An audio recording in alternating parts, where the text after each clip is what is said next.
Buenas tardes, hoy martes 13 de agosto de 2024 voy a dar inicio a la charla número 75 de Radiografía del Imperialismo Británico.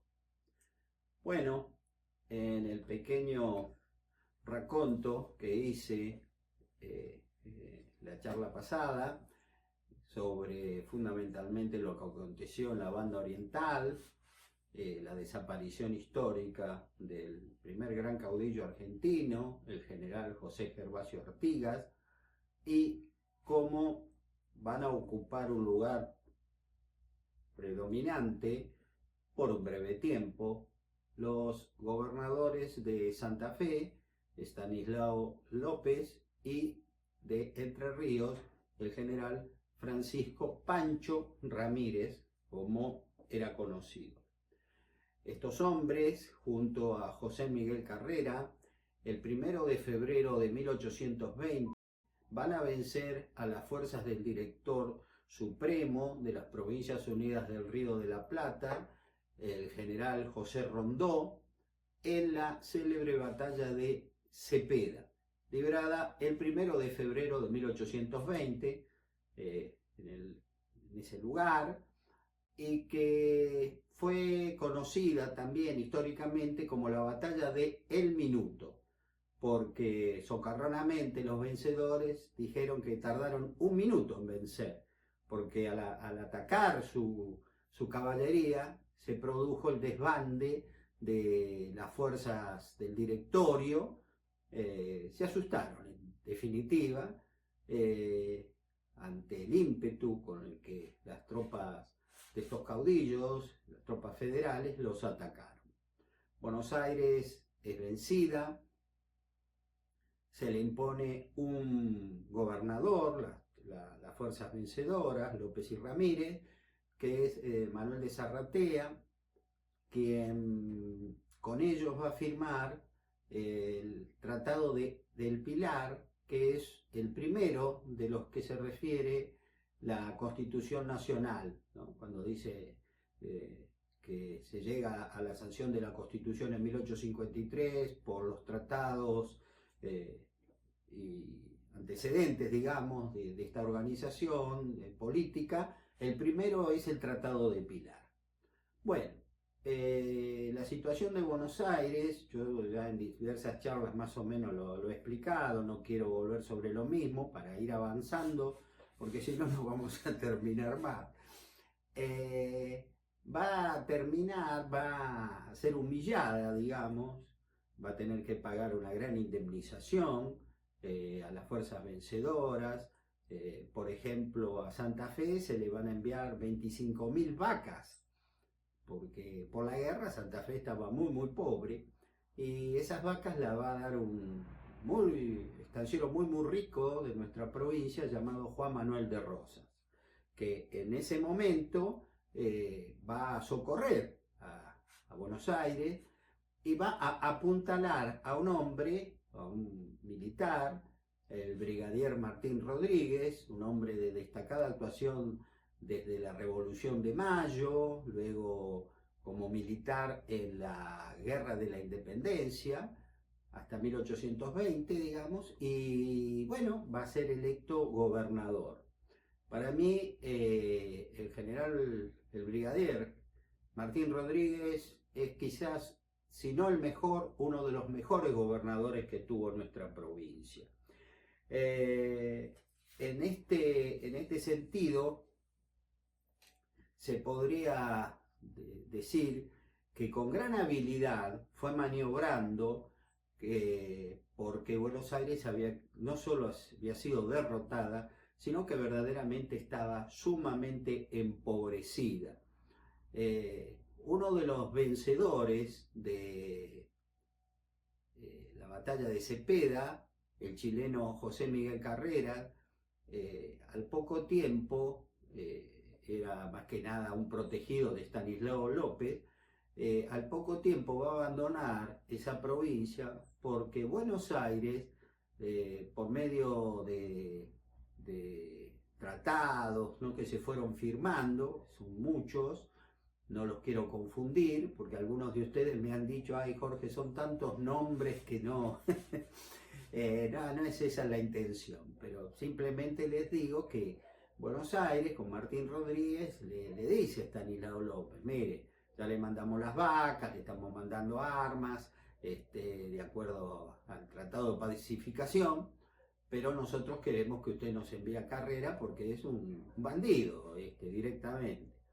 Estanislao López no lo va a entregar, sino que le va a decir que se vaya, como diciendo, mira, en este momento no te puedo dar más asilo en la provincia, y te voy a pedir que te retires. Y Carrera estaba en ese tema cuando aparecen un grupo de jefes indígenas de nuestra provincia, fundamentalmente hombres indios araucanizados, que lo van a buscar para decirles que él podía aglutinar a todas las tribus chilenas, porque eso eran los araucanos, de nuestras pampas, para conducirlos a la victoria.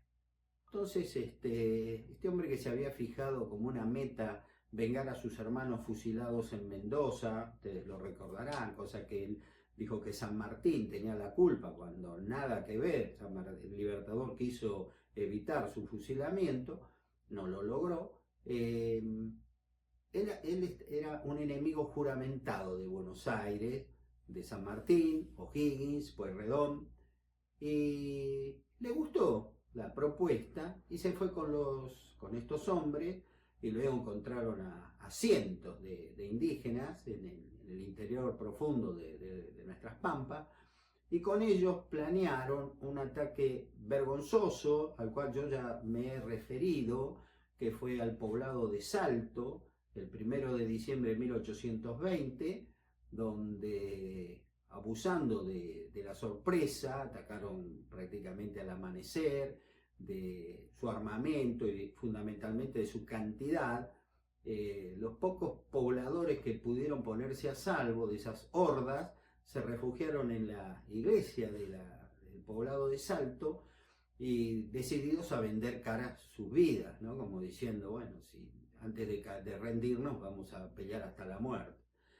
Carrera se acercó a esa gente y les dio su palabra de general chileno, que si se rendían él iba a poder, digamos, detener la depredación de sus aliados indígenas. Y bueno, la gente, luego de un breve intercambio de pareceres, dijeron, bueno, somos tan pocos, confiemos en la palabra de este hombre. Y así lo hicieron y se rindieron. Bueno, cuando salieron, los hombres fueron todos asesinados, las mujeres y los chicos fueron llevados a las tolderías y violadas, ahí muchas de ellas en ese lugar.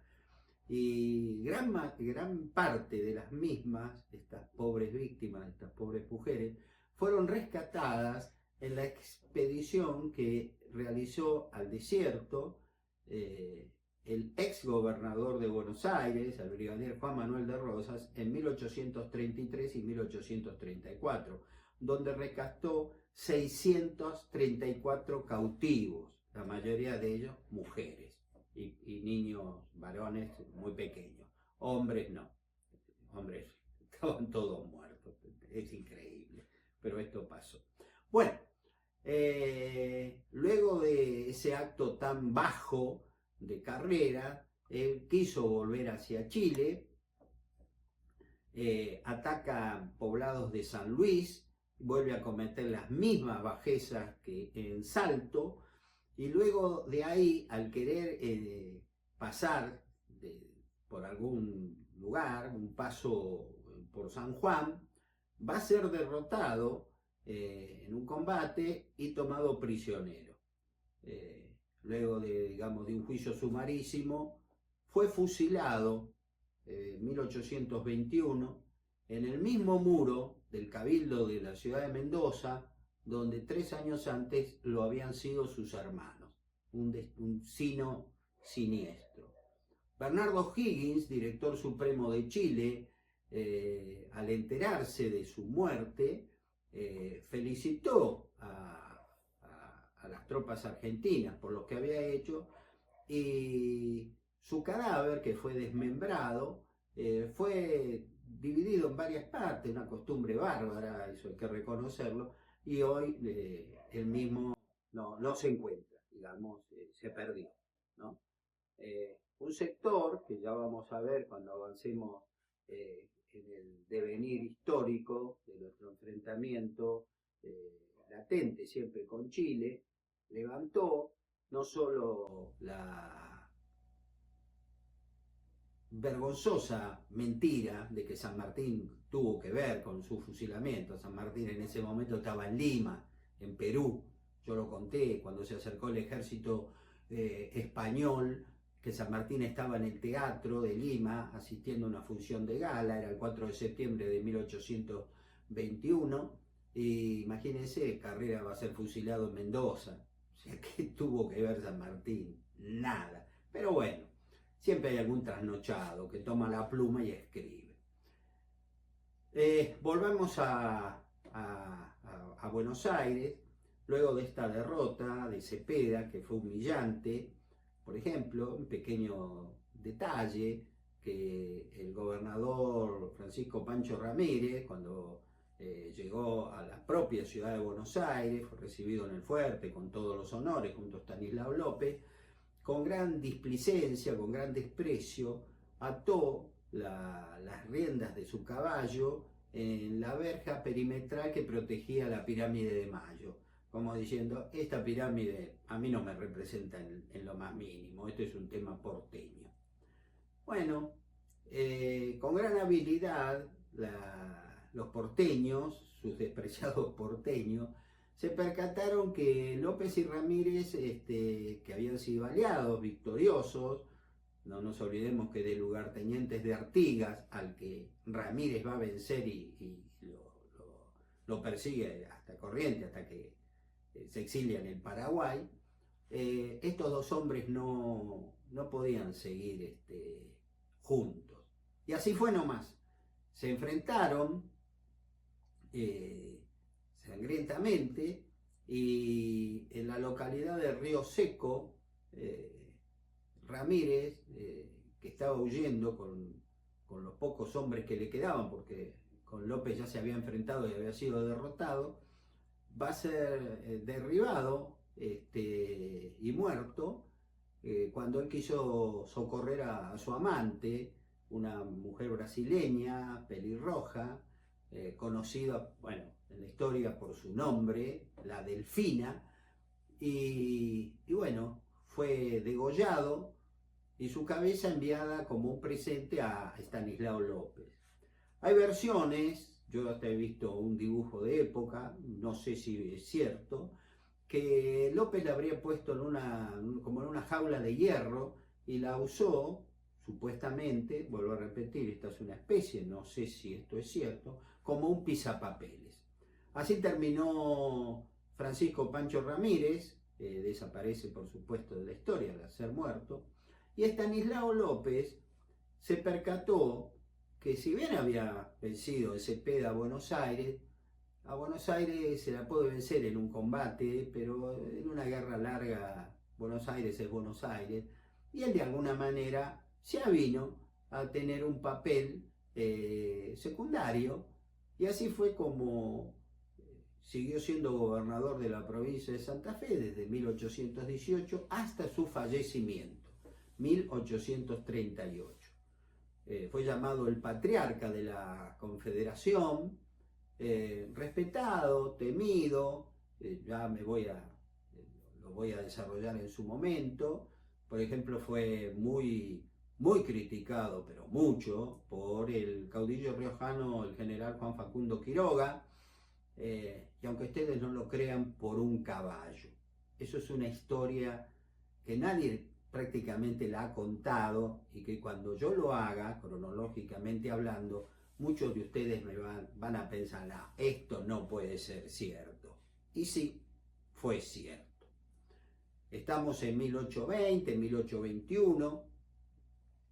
Martín Rodríguez ha logrado fundamentalmente hacer las paces con Santa Fe, se firma el Tratado de Venegas y con eso Buenos Aires de a poquito va recuperando el terreno perdido militarmente en Cepeda, ¿no es cierto? Luego de este tratado, que fue el primero, firmado en la estancia de don Robustiano Venegas, de ahí el nombre del mismo, se va a firmar un tratado muy importante con las provincias litoraleñas, ¿no es cierto? Entre Santa Fe, Entre Ríos, Corrientes y Buenos Aires. De esa manera, ese es el célebre tratado del Cuadrilátero, porque eran 4. Este tratado, que es muy importante, el tratado del Cuadrilátero, fundamentalmente fue una creación de un ministro muy importante que tuvo el gobernador Martín Rodríguez, que no fue otro que Bernardino Rivadavia. Pero cuando llega el momento de firmarlo, que se va a firmar en la ciudad de Santa Fe, no fue enviado el ministro Rivadavia, sino que fue enviado el ministro de Guerra y Marina de la provincia de Buenos Aires, el coronel mayor Francisco Fernández de la Cruz. Y ustedes dirán, bueno, ¿qué importancia tiene? No fue Rivadavia, fue este militar. Tiene mucha importancia. Yo no sé si ustedes recordarán, amigos míos, que cuando en 1819 estaba bajando de Tucumán el ejército que se llamó el Ejército del Perú. Este ejército hasta poco tiempo había sido comandado por el general Manuel Belgrano.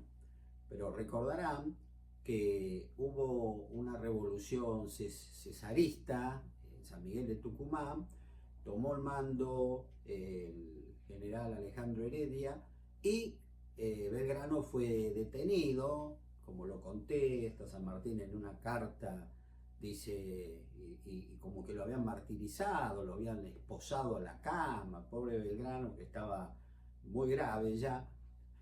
Entonces el ejército del norte, o ejército del Perú, al mando del coronel mayor Francisco Fernández de la Cruz, cumpliendo órdenes del director supremo, José Rondó, comienza a bajar hacia Buenos Aires. Al llegar a la posta de Arequito, se produce un levantamiento federal, digamos, de muchos jefes, encabezados por el coronel el cordobés Juan Bautista Bustos y el santiagueño Felipe Ibarra, que se apersonan en la tienda de Fernández de la Cruz, digamos, lo toman prisionero y le habrán dicho: mi general, nosotros no seguimos hacia Buenos Aires, no vamos a defender al directorio, cada uno de nosotros con sus tropas se vuelve a sus respectivas provincias. Así fue como Bustos fue a Córdoba y se hizo nombrar gobernador, y otro tanto hizo Ibarra y se hizo nombrar gobernador de Santiago del Estero. Es decir, a Bustos, dentro de todo, le dieron un buen trato, pero imagínense, este hombre venía con un ejército, con miles de hombres, y volvió a Buenos Aires en una diligencia, solo, con un par de ayudantes, de gente que le fue fiel. O sea, ese ejército no estuvo a órdenes de Rondó, porque desaparece en Arequito, y por esa razón, entre otras, va a ser derrotado en la batalla de Cepeda el 1 de febrero de 1820 por López Ramírez con el auxilio de José Miguel Carrera, lo recuerdo. Pero ahora, cuando se está por firmar este tratado de Cuadrilátero, el brigadier Martín Rodríguez no le dice a su ministro, el que armó todo, Bernardino Rivadavia: vaya usted y fírmelo en mi nombre, en el nombre de la provincia de Buenos Aires, porque tenían que ir a Santa Fe. No, señor. Enviaron al coronel mayor Francisco Fernández de la Cruz. Era una forma de reivindicarlo en lo personal a este militar, que fue un buen tipo, una gran persona, sin ambiciones, un hombre que todo el mundo que escribió algo sobre él, siempre habló ponderándolo. Fíjense el trato que le dieron los dos cabecillas del levantamiento de Arequito, Bustos e Ibarra, porque no le hicieron nada. Le dijeron: era coronel mayor, pero le decían general, general, siga para Buenos Aires, que tenga suerte, ya está, no le hicieron absolutamente nada.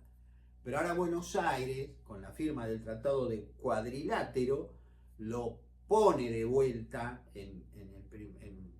como delegado de Buenos Aires, o sea, le da un papel preponderante.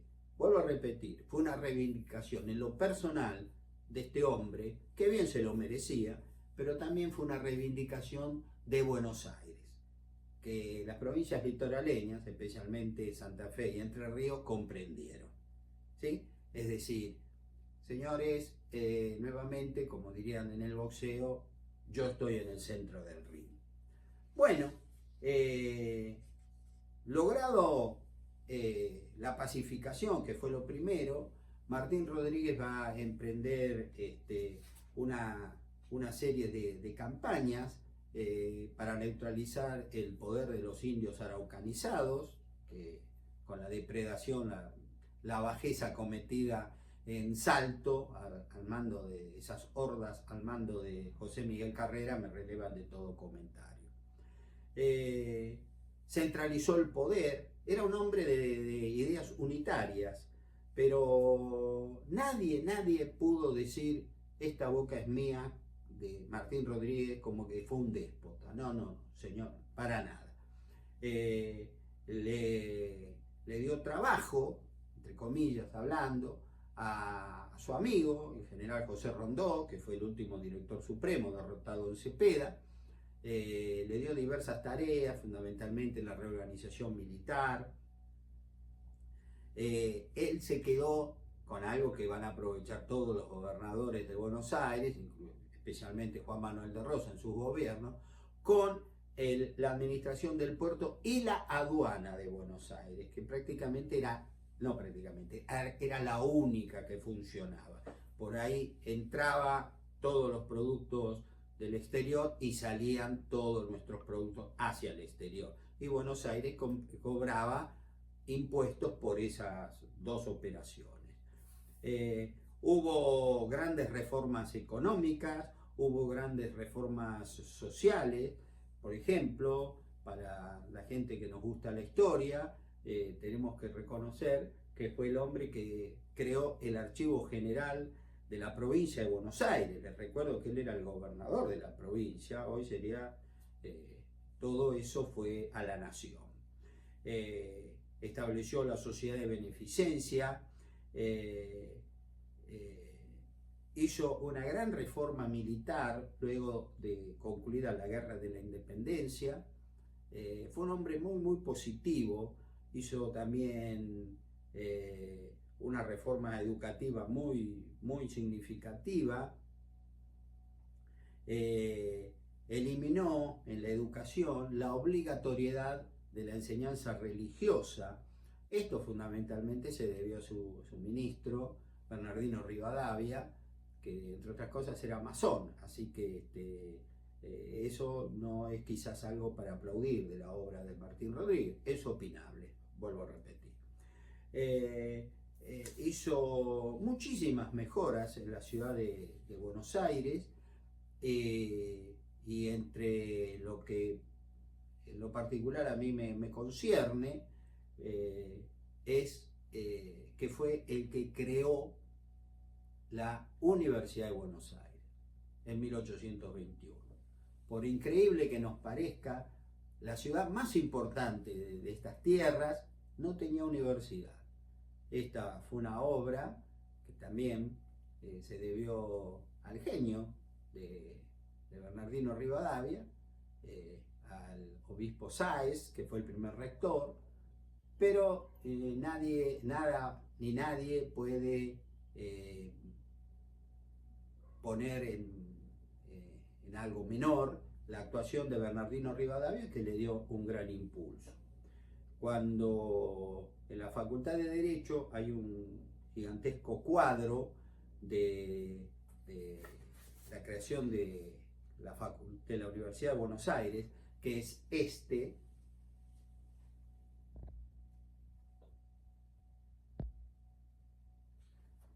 que para todo egresado de la Facultad de Derecho es muy significativo, porque en mi caso yo había entrado al gran salón de actos, rendí una materia allí, lo conocía, pero había muchos de mis colegas que por primera vez entraban, y ver ese cuadro gigantesco cuando a uno le van a entregar el título de abogado es verdaderamente muy emotivo. Por eso, en este cuadro, en el que aparece el general Martín Rodríguez en el centro, el obispo, el sacerdote Antonio Sáenz, que va a ser el primer rector, y se lo distingue también muy bien a Bernardino Rivadavia, es algo que en lo particular, bueno, me trae lindos recuerdos de un grato momento de mi vida. Vuelvo a repetir, nuestra universidad, yo con orgullo soy egresado de la Universidad de Buenos Aires, le debemos mucho al general, al brigadier Martín Rodríguez. Ustedes disculparán que muchas veces me equivoco y digo general y luego me corrijo brigadier. No, brigadier era el rango más alto. Él, por ser gobernador de la provincia de Buenos Aires, habiendo sido un general de la lucha de la guerra de la independencia, fue ascendido a brigadier. O sea, por eso el grado que le corresponde es brigadier Martín Rodríguez, gobernador de Buenos Aires.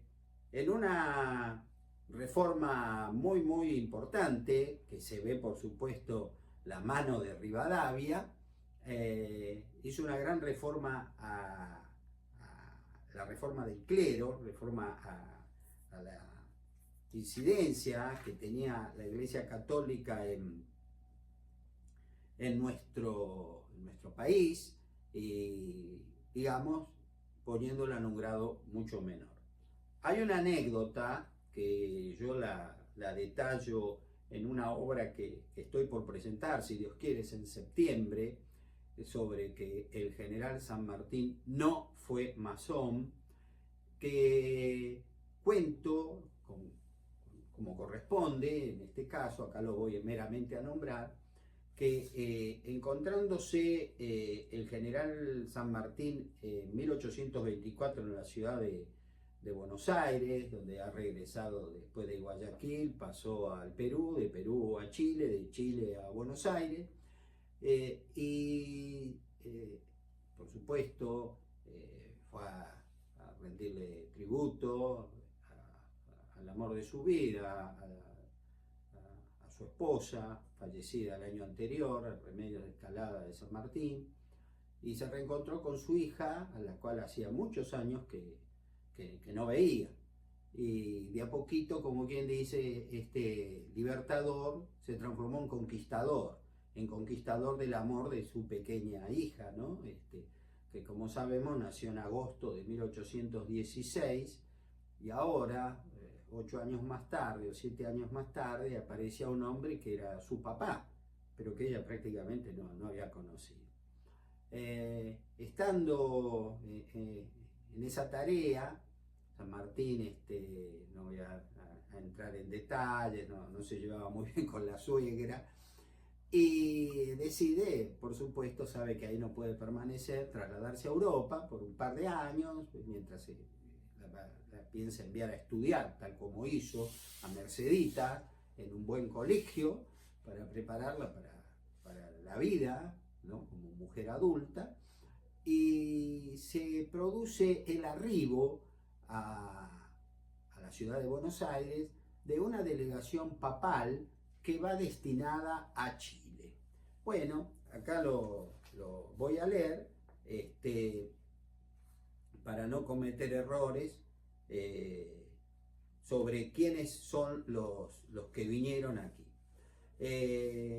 Estaba la misma, el Papa León XIII había nombrado al arzobispo Juan Musi como el nuevo vicario apostólico en Chile, y en esa misión lo acompañaban el padre José Saliusti y un joven canónico de la Basílica Romana de Santa María, Juan María Mastay Ferretti. Cuando llega esta delegación del Vaticano, estando el general Martín Rodríguez combatiendo contra los indios, el gobernador, vuelvo a cometer el error, el brigadier Martín Rodríguez, perdón, en el interior del desierto, como se le decía, combatiendo contra los indios, estaba a cargo del gobierno Bernardino Rivadavia. Cuando Bernardino Rivadavia se entera que ha llegado esta delegación papal, ¿qué hizo? Nada, mutis por el foro, no le dio ninguna importancia, fue un desprecio vergonzoso, porque él podría ser masón, pero la mayoría de la población de nuestro país era católica, entonces por una cuestión de respeto debería haberlos ido a saludar. No lo hizo, o concederles una audiencia, ¿por qué no? No lo hizo. Pero el general San Martín, que era católica, fue a visitarlos. Llegó Les aclaro por otra parte que esta gente estaba alojada en una posada que prácticamente estaba ubicada a 50 metros de la Casa de Gobierno. O sea, fíjense, la delegación vaticana estaba en las actuales calles Rivadavia y Balcarce, y la Casa de Gobierno queda en Balcarce 50, así que increíblemente, pero son cosas que han pasado. San Martín va un día a querer presentarle su respeto a esta gente, a estos sacerdotes, pero hay pero tanta gente que había que, bueno, dejó su tarjeta, digo, bueno, vengo en otro momento, ¿no? Era, vuelvo a repetir, quería saludarlo, era un hombre católico. Eso ocurrió el martes 6 de enero de 1824. Hace poquito se han cumplido 200 años y lamento decir que esa fecha pasó sin pena ni gloria. Nadie lo recordó, ¿no? En el libro yo lo hago. Entonces San Martín vuelve al otro día y el secretario, el padre José Sallusti, en una carta que escribe al Vaticano dice: esta mañana el señor general San Martín me honró con su visita y se puso a mi entera disposición para cuando pudiera necesitar. Marchará pronto a Inglaterra e Italia, donde piensa detenerse un par de años, ¿no es cierto? Esto lo escribe Sallusti de orden de Juan Musi, que es el arzobispo. Quedó tan impactado el arzobispo Musi con la presencia del Libertador que a los pocos días le devuelve la visita en la casa de la familia Escalada. Dice, el viernes 9 de enero le devolvió la visita, ¿no? Fíjense lo impactado que quedó. Mattei Ferretti, el más joven, el sacerdote más jovencito, dice: San Martín fue recibido por el vicario, que le hizo las más cordiales manifestaciones. Y demostrando el dolor que le había causado el desprecio de Bernardino Rivadavia, miren cómo lo calificó Mattei Ferretti, el sacerdote más jovencito, a Bernardino Rivadavia. Es el grande enemigo de la religión, de Roma, del Papa y del Vicario Apostólico, considerándolo el principal ministro del infierno en Sudamérica. Parece que el no cariño era recíproco. Lo increíble de este encuentro, de este breve saludo de San Martín, es que 20 años más tarde, el sacerdote Mattei Ferretti fue elegido papa, aunque ustedes no lo crean. Y fue el célebre Papa Pío IX, que ha pasado quizás a la historia por su afecto a cierta comida que lleva su nombre, que él inventó, el famoso Pío IX. Estando Mercedes Balcarce, San Martín de Balcarce y su esposo Mariano de visita en Roma, pidieron una audiencia con el Papa, como hacían todos los católicos que iban ahí. Por supuesto que todos lo pedían y el Papa se la concedía a un pequeño número, porque si no era imposible hacer algo. Cuando el Papa se enteró que la persona que le pedía una audiencia, era la hija del general San Martín, se la concedió ipso facto. Pasaron un momento muy agradable. El Papa recordó con gran cariño la figura del libertador de América y bueno, en este sentido podríamos decir que lo que quiso hacer Rivadavia no dio sus frutos, no dio sus frutos. Pero no me voy a extender más porque ya voy a hablar de Bernardino Rivadavia. Ahora esto fue una pequeña, no sé, pequeño pantallazo, dejémoslo así. ¿Cómo siguió la obra de Martín Rodríguez? Fue un hombre muy progresista. Yo en la obra lo detallo. Tuvo, creo que muchísimos más logros, más medidas acertadas que errores, que como todo ser humano los tuvo, pero fue un hombre altamente positivo. Y fundamentalmente, y eso a mí me interesa mucho cuando analizo los diversos personajes de la historia, no fue un ladrón, no robó, fue un hombre humilde, entró como un hombre decente, se retiró como un hombre decente y se retiró, fíjense, combatiendo como un buen soldado. Cuando él en 1824 va a ser reemplazado por un héroe de la Guerra de la Independencia, que fue también amigo suyo, el general Juan Gregorio de las Heras, lugarteniente del Libertador, como lo hemos nombrado, el hombre que salvó las papas en la derrota de Cancha Rayada, recordarán cuando se retiró con 3.000 hombres, ¿no? Encabezado él con el regimiento 11 de infantería.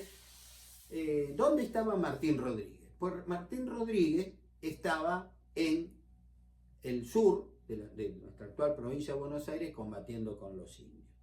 Omití, pido mil disculpas, que en 1821, en una de sus campañas, porque realizó un par de ellas, fundó la pujante y hermosa ciudad de Tandil. Eso se debe a la obra del brigadier Martín Rodríguez, tengo con generales, brigadier Martín Rodríguez, y la planimetría de esa ciudad, lo digo porque poca gente lo sabe, la hizo también un célebre soldado sanmartiniano, como fue el coronel Ambrosio Kramer, ¿no? Que comandó el regimiento 8 de infantería en la batalla de Chacabuco. Bueno, con esto, mis amigos, he tratado de sintetizar lo que aconteció de 1820 con la derrota de Buenos Aires, ¿sí? Y 1824 con la llegada al poder del general Juan Gregorio de las Heras.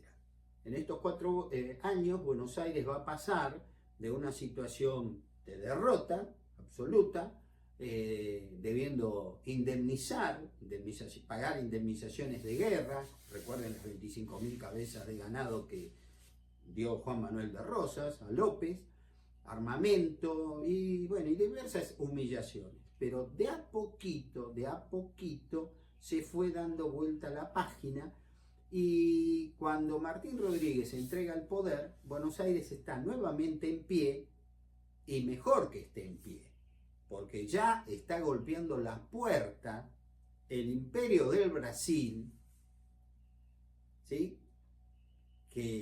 Con el cual vamos a entrar en guerra en muy pocos meses. Y ahí ustedes van a ver, mis queridos amigos, lo que fue la actuación de los británicos, porque nosotros vamos a luchar abiertamente contra un enemigo de pie, un enemigo decente, como fue Brasil, sin saber que ambos dos, que los contendores, no eran más que instrumentos en manos del imperialismo británico, porque ellos planearon esta guerra, porque ellos de alguna manera la condujeron y porque ellos fueron los que se beneficiaron.